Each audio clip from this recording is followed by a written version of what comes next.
We are going to talk about the California bar shooting. Now, this individual was by definition a veteran. However, I personally believe that all veterans who engage in this behavior should be retroactively dishonorably discharged. I don't care if your name is Charles Whitman. I don't care if your name is Lee Harvey Oswald. Okay, I had a friend of mine who was almost killed on the USS Cole. He was a seaman. We had just graduated high school together. And after the Cole, he joined the SEALs. He knew Woods and Doherty. His PTSD got bad because of their deaths. I've spoken to every member of the Benghazi team except Jack, who was still in anonymity. I met Boone in August. My grandfather liberated a concentration camp and exhumed their dead bodies.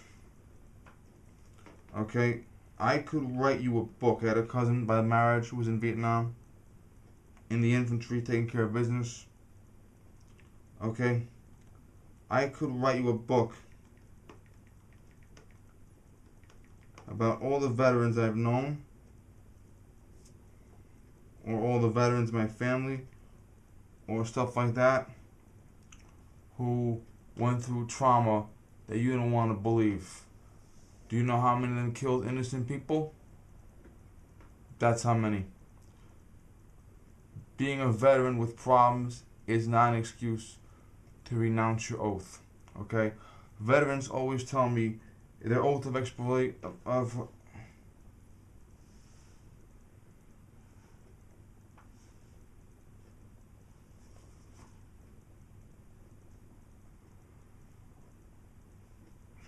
veterans always tell me their oath of enlistment has no expiration date. Okay, cool. That means after you've been discharged for several years, don't kill innocent people. Now, good guys or bad guys, when guys institute their training, they're bad. Okay? It doesn't matter if you're the good guy fighting the bad guys or the bad guy fighting the good guys or on a mass murder spree. When you have a guy with that kind of training going into action, he is deadly. Now, what happened was he had a Glock 23, 45 ACP. Yes, he had a standard capacity mag, which is illegal in California. He's believed to have fired 30 rounds, which means 2 full mags, plus maybe a third mag with a couple of rounds in it. But that's what he fired. He immediately killed the security guard outside the door, went inside and killed other security guards and other employees. Now, killing the security team is essential for his mission of death because he doesn't want any resistance. He wants to kill with impunity. That's why he took out the security guards. Also, all employees know certain things. Okay? Even if you're not a security guard, even if you're a waiter or a bartender, you know certain things. Okay? You may know of a panic button. Now, most panic buttons belong to banks, not bars, but a panic button is a button where a silent alarm goes directly to the police. You may know of a button where you can have a door close and lock off a certain section of the bar to prevent the bad guy from coming over to that section of the bar. A lot of places, even places in my hometown, have bomb shelters, and a lot of places have prohibition rooms and prohibition tunnels. Yes, dating back that far. The employees would know those locations. If there was a trap door under the bar to go down to the basement, the employees would know that. If there was a room that was secure, employees would know that. When I used to work in a supermarket, we had an emergency exit by the security office. And the security office was off limits to customers. However, God forbid there was a fire, I could take people back there and get them out. Okay? So employees are essential to knowing the hidden doors, the hidden passageways, the back doors, the trap doors, the alarms, security protocol. They're essential to that. So by killing the employees, he was eliminating his opposition and he was reducing their chance at getting directions to get out, being herded into this room, being herded out that door, being herded out that passage, down that alley. Where does this door lead? That was essential. he also chose to hit up the bar on a night when there was a lot of college students. And let's face it, I admitted in several of my other shooting videos where when I was in my early 20s, I go to a party, get drunk, because I'm not driving home. Now that I'm older, I know, keep more of my senses about me. God forbid something happens. After the employees were killed, he turned his gun on the students and other customers. He killed 9 men and 3 women. And what happened was one of the sheriff's deputies came down and he got his balls together and he and a California highway patrolman, Chips, Ponch, remember that reference? The sheriff's deputy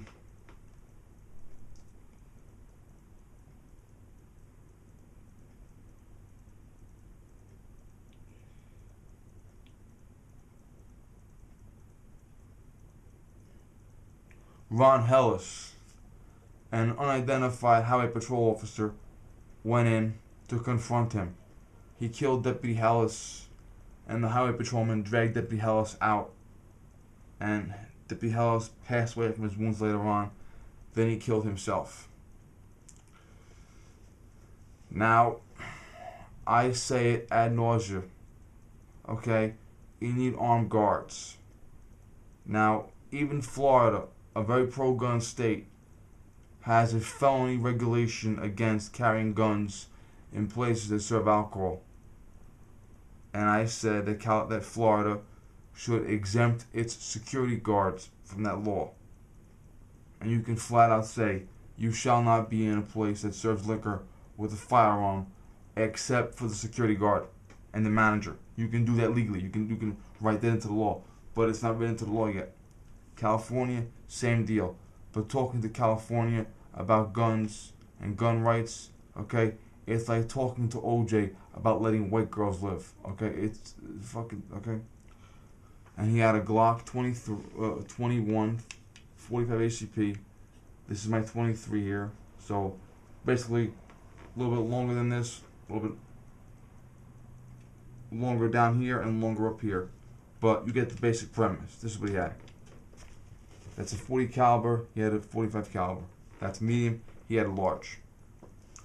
And that's what happened. He didn't have an assault rifle. He didn't have a pistol grip. He didn't have a bayonet lug. He didn't have a classical buttstock, okay? Now, he did go for the guards first. And the deputy did confront him and was killed. But maybe if California that's going to happen, right, would allow guards to conceal carry on the premises and remain sober while on duty, maybe he would have thought twice, okay? Or you never know, maybe when one guard heard the shooting outside and saw him come in, maybe he could have drew, and you never know, okay? Having a good guy with a gun does not guarantee success. It doesn't. But it increases the chance for success. Okay, it does. So I would like to see pretty much every place in America allow at least their security detail to carry a gun. Put them through the training program, the armed guard or some shit, but give them a gun. I would like to see that in every state, including California, even though California is not going to happen. Florida, got a chance in Florida. California, no. And that's basically what it is. College guys want to get drunk. They want to have a good time. Okay, we were all young once. But, college guys, maybe you want to stop it. I mean, I'm not blaming the victims here. I'm just saying he killed all the security guards first, all the employees first, then went after the guys who were having a drunken good time. They're 21. It's in the Constitution. Let them drink. I have no problem with young guys drinking, okay? I see guys at work drunk all the time. I can't tell you how many times I see a guy being dragged home from the bar at 7 o'clock in the morning with his friends. Or a guy in the neighborhood walking around drunk because he's got out of the bar. And it's, listen, man, just go home, sleep it off, okay? Don't drive your car, Okay, don't rob anybody. Okay, I let it go. You're not supposed to be drunk in public, but I let it go. Okay, I understand young guys want to drink, but maybe young guys should start curbing it, or maybe young guys should get drunk at private parties in their homes. That way you don't gotta worry about the public aspect being taken into effect. I don't know. And as I always say in these videos, do what you can. Can you escape? Can you fight back? I mean, there's no easy answer. Okay, maybe having an armed guard might give you a chance. Okay, maybe having your drunken parties in private as opposed to in a bar might not make you an appealing target. I don't know. And I'm gonna put a link down to my video about Dianne Feinstein being a ghoul. Because I talk about this and mostly a lot of other things there. So look for that video too. Yeah. And that's all I can say really. I can't really say anything else. Just be vigilant. Try not to have as many drunken parties as possible. Try to have your drunken parties at home. Try not to drink as much because God forbid this happens. You need some mental faculties. And if you're on your 15th beer, you're going to be too fucked up to think. That's the truth, guys, okay? I mean, that's the truth. And one of these guys was a Vegas survivor, got killed there. One guy was a veteran. Okay, this guy was a piece of shit. He was hurting innocent people. And I don't care that he's a disabled veteran. I don't care if he's a veteran with PTSD.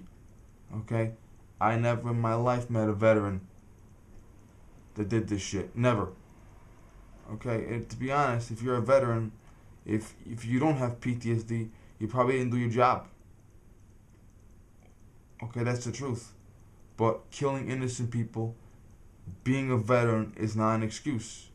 You violated your oath. You killed innocent people. You hurt the people you swore to protect. And this is not an excuse, period. Everyone has a problem, but you can't name me someone that didn't have a problem of some kind between age 18 and age 29. You can't name me one. School problem, family problem, relationship problem, depression problem. Okay, you can't name me someone, a young person, that did not have a problem. Okay, whether it was a young person being a veteran getting PTSD, whether it was a young person breaking up with their girlfriend or boyfriend, whether it was a young person whose parents died suddenly. Okay, you can't name me a young person that doesn't have a problem. But using a gun to kill innocent people is not a way to solve a problem. Okay, you're still a piece of shit, just like Lee Harvey Oswald was, just like Charles Whitman was. Okay, battery's running low. It's 2:30. I gotta go to bed. Okay. All right, guys. Bye.